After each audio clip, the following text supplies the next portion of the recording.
So we're here. Easter is a month away, and today we begin a brand new series that we're calling Evidence of Easter. I mean, the Easter season, this is the time where, I guess before this whole virus thing, Easter is a time where even if you don't go to church, you'd go to church, right? Easter is the time where you get together with family for brunch, you can see people you haven't seen all year long. Easter is the time where your little cousins do the Easter egg hunt, but like your parents make you do it too, and it's kind of awkward, like, right? Like Easter, and you probably know this, but if you don't, Easter for Christians, this is the time where we celebrate the resurrection of Jesus. And Easter is the singular reason that you either should or shouldn't be a follower of Jesus. Now, if we were to go back in time and say, why did people follow Jesus? Right? Like, what caused the first people who followed Jesus to follow him? Some of us might be inclined to think like, it was his teachings, right? Because Jesus taught these incredible things about love and forgiveness and hope. And maybe that's what it was that caused people to follow him. It was his teachings. But if you look kind of throughout history, there were hundreds of people that taught the same things or similar things to Jesus around this time. That it wasn't Jesus' teachings that caused people to follow him. Well, maybe it was his miracles, right? I mean, Jesus, he raised people from the dead. He caused the blind to see and the mute to hear. He multiplied food. He walked on water, right? It was his miracles that caused people to follow him. But again, if you go back then, Jesus wasn't the only person doing miracles. In fact, even in our very own Bibles, it talks about people who did miraculous things. I mean, talk about the Christmas story, right? We always hear about the three wise men. Well, they're actually called magi. And the magi, that's where we get the word magician. Because that's what they were. They were magicians. After Jesus' death and resurrection, in the book of Acts, there's a story about a guy named Simon the Sorcerer. He got a nickname because of his sorcery, right? Jesus wasn't the only guy doing miracles. People didn't follow Jesus because of his miracles. Well, of course, then people followed him because of his death on the cross, right? That's what we talk about in church, is Jesus' death on the cross. But nobody followed Jesus when he died on a cross. In fact, everybody abandoned him. And in addition to that, thousands, hundreds of thousands of people were crucified on crosses. It wasn't Jesus' death on a cross that caused people to follow him. The singular thing that caused people to follow Jesus was his resurrection. It was the resurrection. It was the reality that Jesus came back to life. Because here's the deal. Jesus predicted over and over again that he would be turned over, die, and then raise from the dead. That if the resurrection isn't true, if the resurrection never happened, then Jesus isn't God. He wasn't God. He isn't God. In fact, one of Jesus' most influential followers, a guy named Paul, in 1 Corinthians, he writes that if the resurrection didn't happen, then Jesus' followers should be the most pitied people in the world. That we would be absolutely foolish to follow Jesus if the resurrection never happened. But if the resurrection did happen, if it is real, if Jesus really did do the impossible and come back to life, then he really is God. And it confirms everything that he said about who he was and what he did and what he came to do and what he's doing today. And if the resurrection really happened and Jesus really is God, then you and I should dedicate our entire lives to following him. So for the next 4 weeks, that's what I want us to do, is to dig in and figure out, is the resurrection real? Did it actually happen? What is the evidence? And how we're going to do this is we're going to actually walk through the Easter story, the story of Jesus and his resurrection. So with that, I want to get us started, is that the whole resurrection story actually begins with Jesus' worst day. Have you ever had one of those days where like, just one thing after another keeps happening where you're just like, how can this day get any worse? How can this day get any worse? And it just keeps getting worse. That's the day that Jesus is having. Jesus is in this room having a meal with all of his friends. We later find out that this is the last meal he'll eat with his friends. So he's having this meal together, and he calls somebody out and says, "You're going to betray me." And he calls out another guy and says, "You're going to betray me." And the whole time they're like, no, that's not going to happen. And then Jesus is talking about his death and his resurrection, and all of his friends are like, "No, Jesus, chill." They're not listening to him. That Jesus is a mess. He knows what's about to happen, and his friends will not listen. He goes out to a garden to pray, and some of his friends come with him, and he says, "Hey, stay awake, because I need you." He goes off and he prays, and the way the Bible talks about it says that he was sweating blood. Now, I don't know if he was literally sweating blood, like so stressed out that like blood started coming out. Or if this is more like one of those figure of speeches where like, hey, we'd say like, "Hey, I'm sweating bullets," right? I'm not like literally, bullets aren't coming out of my face, right? But it's a figure of speech. Either way, Jesus is a mess. He is stressed out. He's in rough shape because he knows what's about to happen. After this whole ordeal, he goes out because he wants to be with his friends because he needs people, and they're all asleep. Right? Talk about a garbage day. Jesus is having this horrible day, and he needs his people, and they're asleep. They can't even stay awake for him. So Jesus calls them out. He's like, "You guys wake up." And then this is how our story begins. In Luke chapter 22, it says, "But even as Jesus said this," talking to his friends, his disciples who fell asleep, he says, "A crowd approached, led by Judas, one of the 12 disciples. Judas walked over to Jesus to greet him with a kiss. But Jesus said, 'Judas, would you betray the Son of Man with a kiss?'" Now, what we got to understand about Judas is that we always like hear Judas and go, "Oh, he's the bad guy," but Judas had been with Jesus for 3 years. Judas was one of Jesus' closest friends for 3 years. Wherever Jesus went, Judas was there with him. Whenever Jesus taught, Judas was there listening. That Jesus and Judas had been on adventures for 3 years every day together, right? These guys were close friends.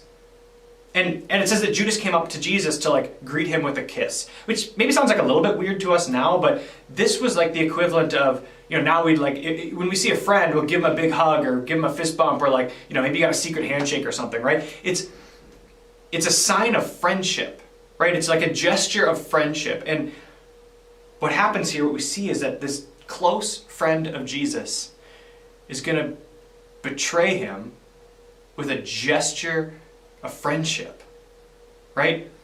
Have you ever been like betrayed by a friend?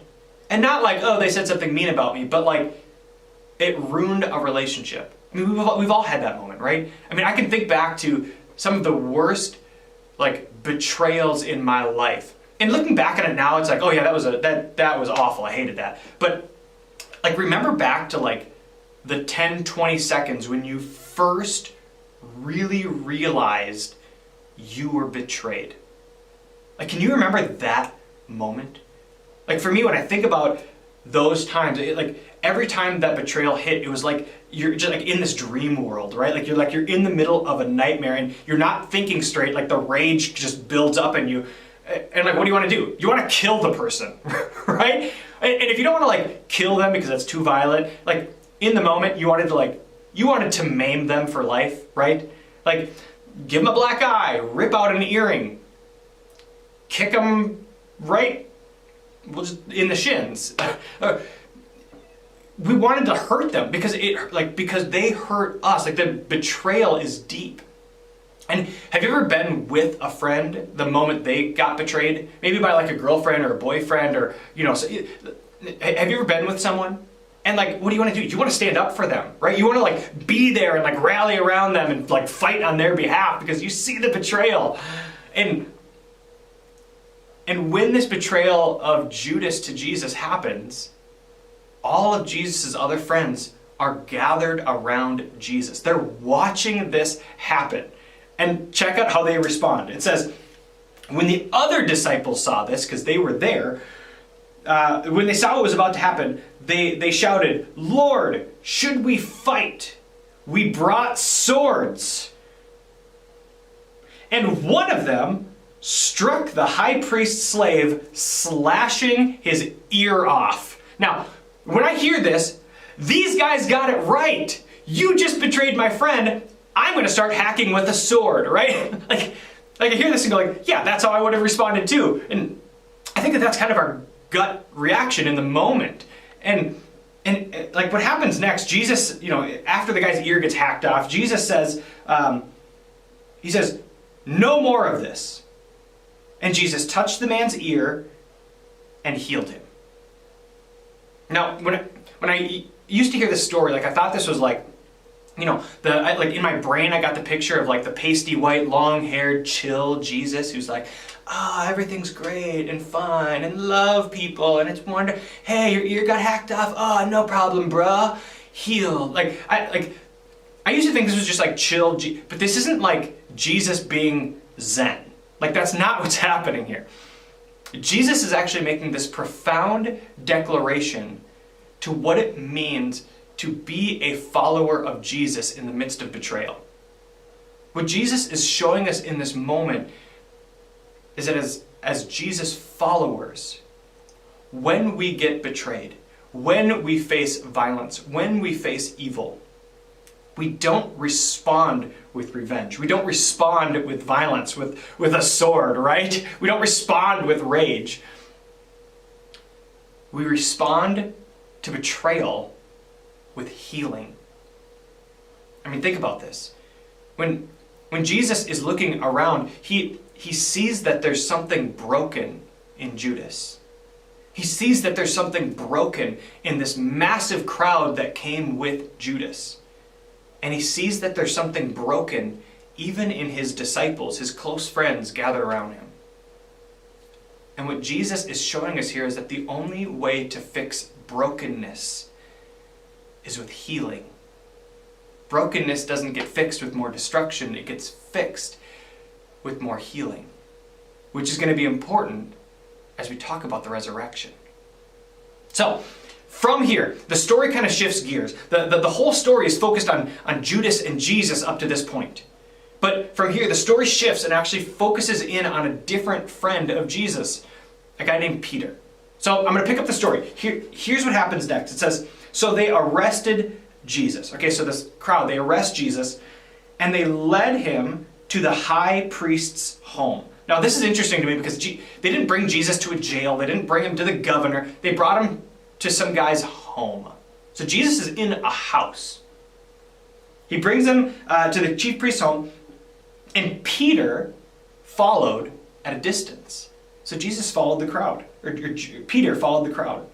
It says the guards lit a fire in the middle of the courtyard and sat around it. And Peter joined them there. A servant girl noticed Peter in the firelight and began staring at him. Finally she said, "This man was one of Jesus' followers." But Peter denied it. He said, "Woman, I don't even know him." And after a while, someone else looked at Peter and said, "You must be one of them." But Peter said, "No, man, I'm not." And then about an hour later, someone else insisted, "This must be one of them, because he is a Galilean too." But Peter said, "Man, I don't even know what you're talking about." And immediately, while Peter was still speaking, the rooster crowed. It says at that moment, the Lord turned and looked at Peter.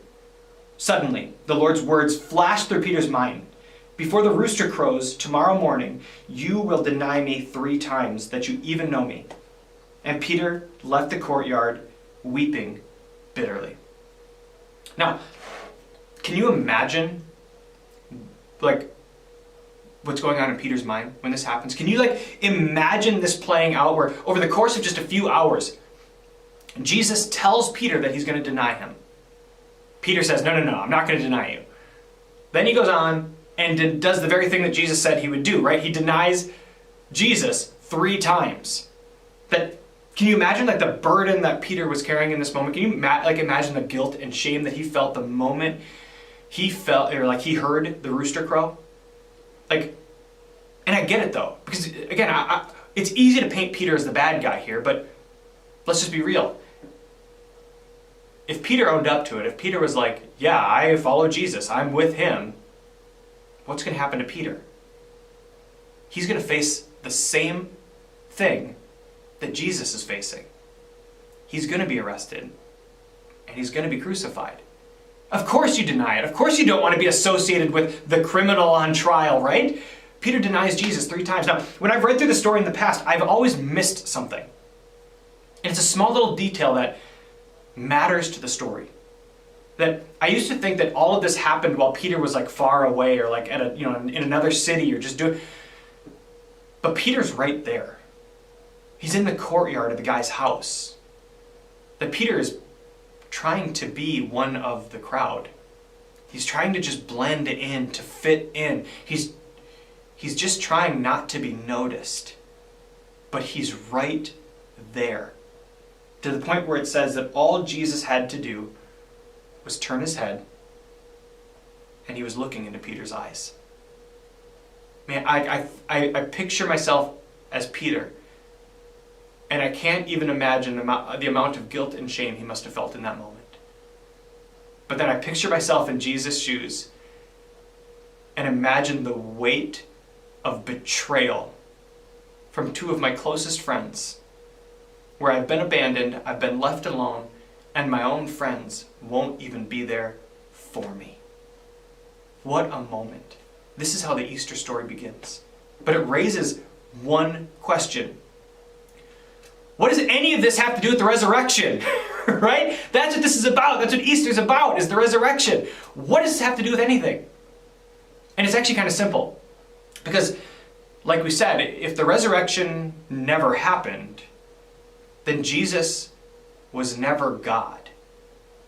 And if Jesus was never God, then he lied to and manipulated Peter and Judas into following him. And if the resurrection isn't true, and that's what Jesus was doing, it means that Jesus is either a liar about being God, or he was a crazy person who actually thought he was God. Either way, Jesus deserved to be arrested, and he should be put behind bars, right? If the resurrection never happened, then Judas and Peter are the heroes of this story, right?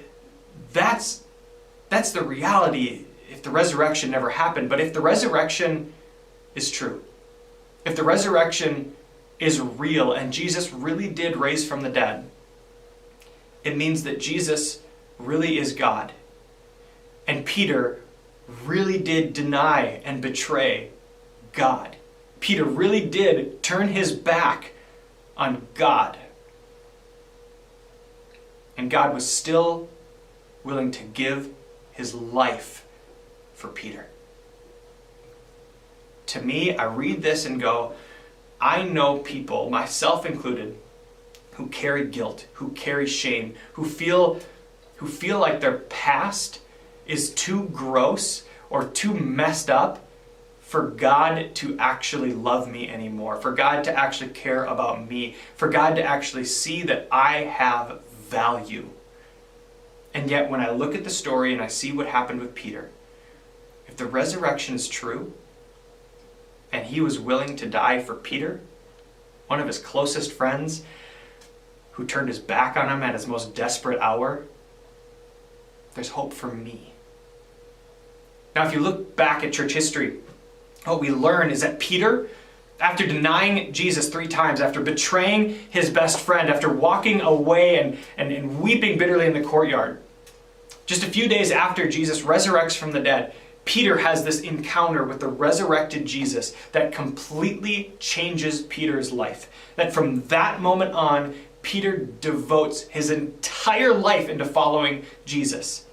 In fact, the way church history talks about it is that Peter was going around spreading the news about Jesus everywhere he went. And when he finally got arrested for talking about Jesus, for following Jesus, this time he doesn't betray his Lord. Instead, he stands up for what he believes. And when he's sentenced to die the same death as Jesus, crucifixion, the way the history tells it is that Peter felt so unworthy to die the same death of his Lord that he asked to be crucified upside down. That's how deeply devoted to following Jesus he was.